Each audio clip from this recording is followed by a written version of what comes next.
إذا نرحب بالسادة المتابعين في فيديو جديدة حول لو ديagnostic physiothérapique et le traitement physiothérapique d'une autre pathologie. الحقيقة الفيديو كنت بس قدمها من قبيلة ولكن جوست توا تفضيت شوية وكل. إذا نذكر قبل كل شيء أن الفيديو موجه للتثقيف الصحي فقط وما تتجاوز في حتى حالة من الحالات الهدف هذا. أطلب كالعادة من السادة المتابعين أنهم ما يعاودوش وحدهم لي زيكزيرسيس لي ميثود اللي أنا نبدأ قاعد نحكي عليهم concernant le diagnostic physiothérapique et le traitement physiothérapique. C'est-à-dire وقت اللي شخص يبدأ مستحق باش يمشي الكينيزيثيرابيوت يمشي الكينيزيثيرابيوت وسولون لو كال يبدأ قدام لو physiothérapeute ce dernier va choisir les méthodes et les exercices اللي راهم هو les plus adéquats concernant le diagnostic physiothérapique et le traitement physiothérapique. ما ننساش نقول كذلك أنه ما عندي حتى ربح مادي من الفيديو هذا، وما ننساش نقول كذلك أنه أطلب من السادة المتابعين بلوتو سامحوني ما ننساش نقول كذلك أنه حسب رأيي لي فيديو هذم ينجموا يعاونوا الطلبة في اختصاص العلاج الطبيعي والتقويم الأعضوي على التأهيل في أنهم يحضروا بور لي زيكزامان كلينيك. إذا الحقيقة كنت سبق وقلت أنه تيتر الفيديو كتبته على فيسبوك il va concerner ce qu'on appelle une douleur au niveau du rachis cervical, principalement au niveau de C3, C4, C5, qui irradie le long du thorax et va irradier aussi vers l'abdomen, avec aussi ce qu'on appelle une irradiation vers l'épaule, du moins le début de l'épaule. الحقيقة الفيديو هذه إذا مهمة طبعا، وجات في بالي كذلك فيديو أخرى تو نرجعوا لها غدوة وإلا بعد غدوة، إذا باش نقدم فيديو أخرى مهمة كذلك كيف العادة، إذا مهمة علميا كيف ما باقي لي فيديو. إذا باش نحكيو توا كيف ما قلت على إذا باش نحكيو على موضوعنا اليوم. بيان، إذا باش نحكيو على موضوعنا اليوم كيف ما قلت، وهو كيف ما قلت une douleur qui commence au niveau de C3, C4, C5 qui va irradier le long du thorax, elle va irradier vers l'abdomen avec aussi une irradiation vers ce qu'on appelle l'épaule. Alors, à quoi penser dans ce cas? قلت كذلك أنه يبدأ عندنا ce qu'on appelle une respiration paradoxale. إيش معناه respiration paradoxale? Normalement, وقت اللي on réalise une inspiration, là le ventre doit se gonfler. هذا le ventre il doit se gonfler. ولكن la respiration paradoxale c'est absolument le contraire. يعني وقت اللي je réalise une inspiration, le gonfle va إذا rentrer. قبيله اش قلت انا لا ريسبيراسيون العاديه هو لو فونتر وقت اللي نعمل انسبيراسيون لو فونتر فا سو غونفلي. باغ كونتر وقت اللي تبدا فما ريسبيراسيون بارادوكسال وقت اللي جو رياليز اون انسبيراسيون اذا لو فونتر فا رونتري. لا سي لا ريسبيراسيون اذا بارادوكسال. اذا كان عندي سي سين جو في رياليزي en physiothérapie, en kinésithérapie, certains tests. Pour ce cas, pour réaliser ou pour avoir un diagnostic physiothérapique. On va commencer par le premier test. Le premier test, c'est quoi? Alors, on va demander au patient de réaliser une inspiration forcée, rapide et courte. On va demander au patient installé en décubitus dorsal, sur la table d'examen, ou en position assise, en ayant la main du kinésithérapeute au niveau du diaphragme. Le diaphragme, نحط يدي comme kinésithérapeute au niveau du diaphragme. Je demande au patient une inspiration courte et forcée et maximale. Voilà. Rapidement. Et là, je vais voir si le diaphragme va bouger vers le bas. Normalement, en réalisant ce test, elle a une inspiration normale, le diaphragme va aller vers le bas. Mais si je trouve que le diaphragme est bloqué, il y a un diaphragme qui va aller, qui va bouger vers l'eau, là le test est positif. Et je dois penser à quoi? Je dois penser à ce qu'on appelle la névralgie au niveau du nerf phrénique.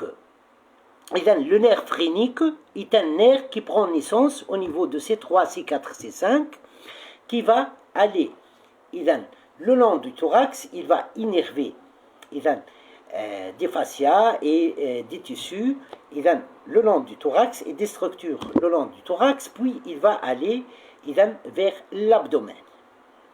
Alors, pour confirmer le diagnostic physiothérapique dans ce cas, on va se baser aussi sur le fait qu'on a une respiration paradoxale.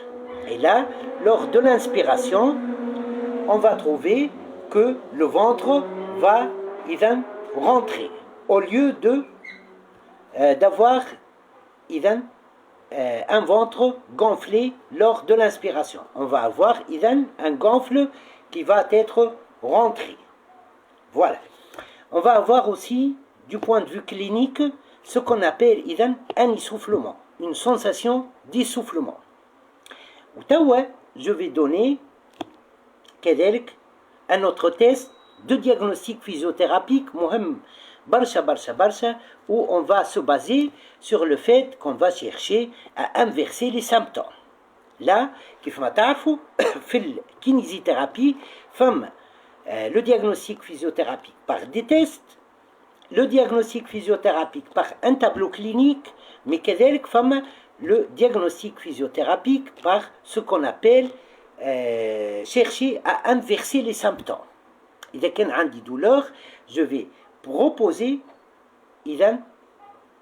un test ou une manœuvre qui, si elle modifie les symptômes, là on se base sur ça pour le diagnostic physiothérapique.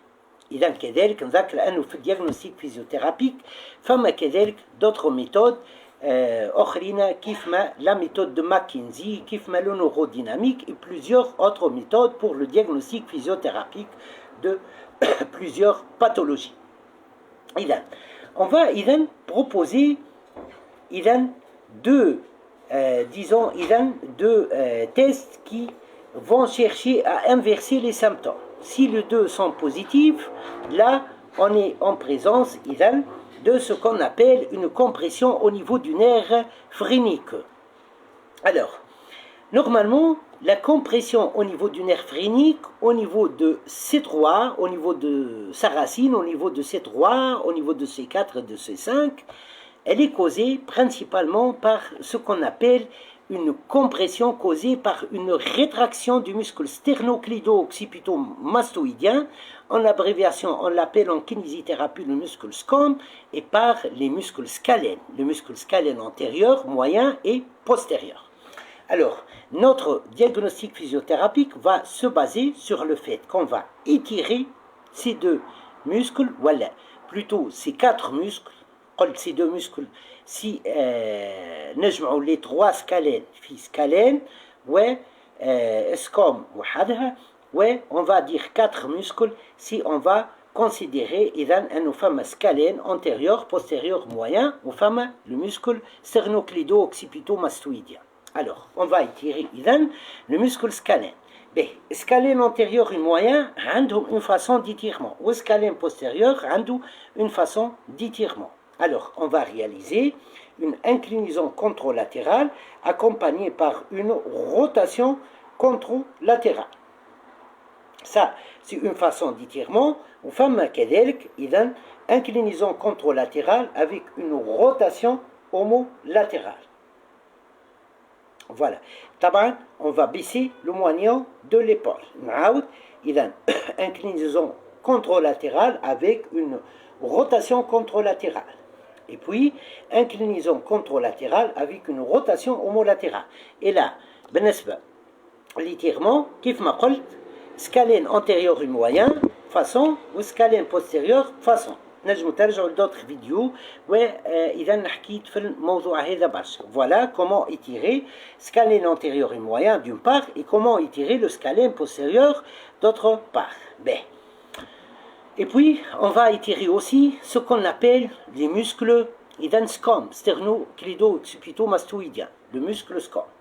Alors, on va réaliser une extension accompagnée par une inclinaison contralatérale, accompagnée par une rotation homolatérale, voilà, et on a la main au niveau de quoi? Au niveau de la clavicule, voilà, du sternum, et on va baisser vers le bas. Il y a une extension, inclinaison, il y a une contralatérale, rotation homolatérale, et on va baisser le moignon, la clavicule, voilà, le sternum vers le bas.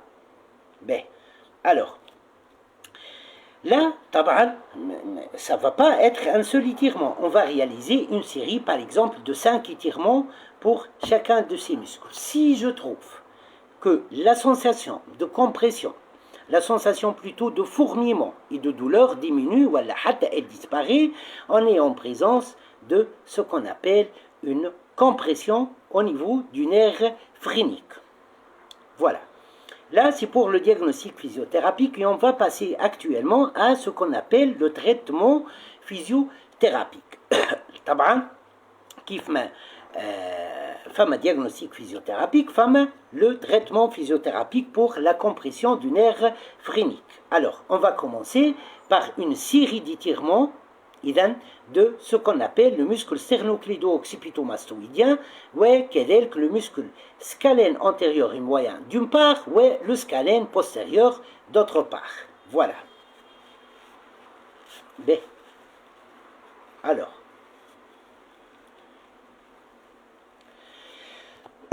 on réalise une série d'étirements. Par exemple, chaque étirement, il va durer 10 secondes. Par exemple, voilà. D'accord. Mais, et puis, qu'est-ce qu'on va faire? On va réaliser aussi ce qu'on appelle une traction manuelle passive. Patient du cubitus dorsal, sur la table d'examen, l'occiput يكون au niveau de la paume, voilà, des deux paumes du kinésithérapeute, et le kinésithérapeute réalise une traction. C'est important pour la décompression aussi. Ben, on va passer à autre chose. Qu'est-ce qu'on va faire? On va corriger la respiration paradoxale. On va la corriger par une respiration abdomino-diaphragmatique AD. Alors, qu'est-ce qu'on va faire?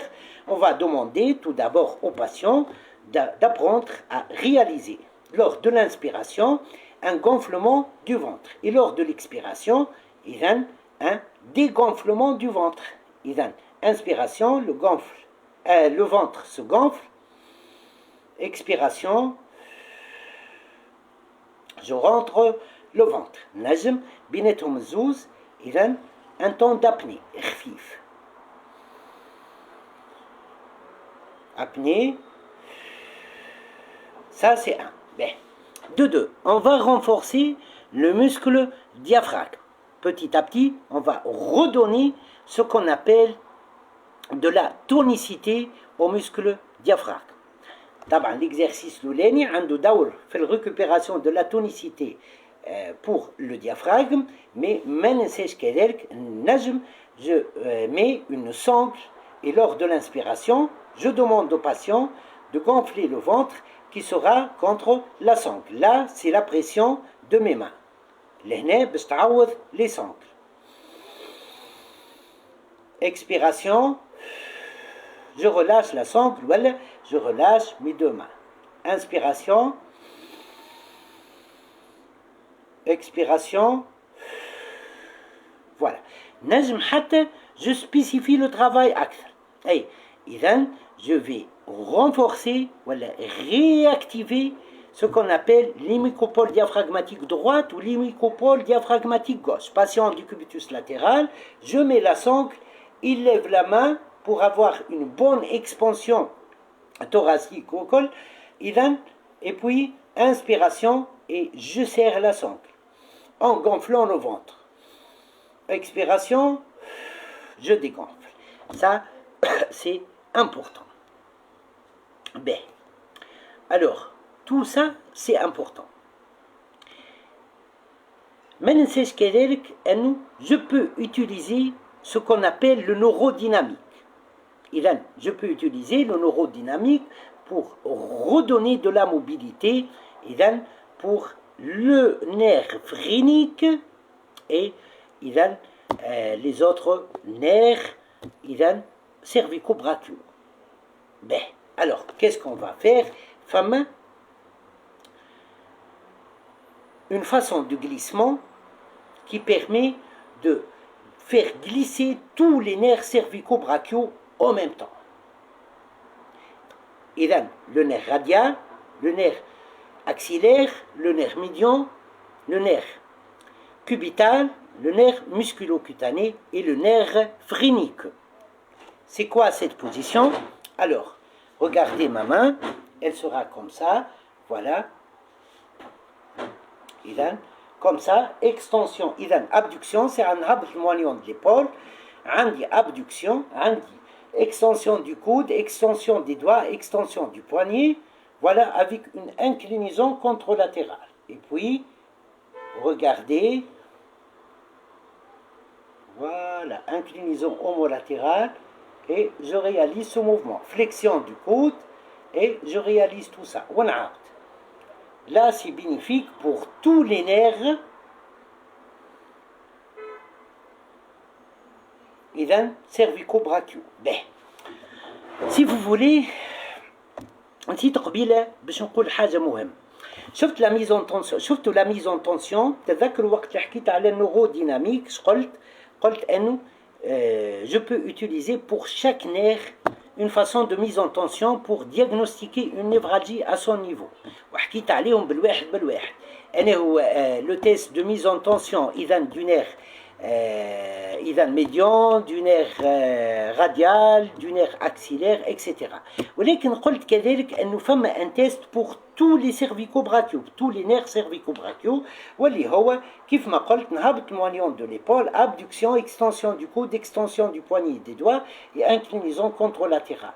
Si je réalise ce test de diagnostic physiothérapique, il y aura une reproduction de la douleur et de sensation de fourmillement au niveau de C3, C4, C5, avec une sensation de fourmillement et de douleur le long du thorax et allant vers ce qu'on appelle l'abdomen, avec une irradiation vers le début de l'épaule. Et là, c'est la compression du nerf phrénique. Voilà une façon de réaliser le diagnostic physiothérapique de ce qu'on appelle une compression au niveau du nerf phrénique.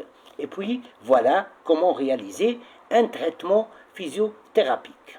Inch'Allah عجبتكم الفيديو شوية آخر تلقاوها sur ma chaîne YouTube puis elle sera repartagée sur ma page Facebook. غدوة موضوع مهم جدا جدا جدا كيف ما باقي المواضيع.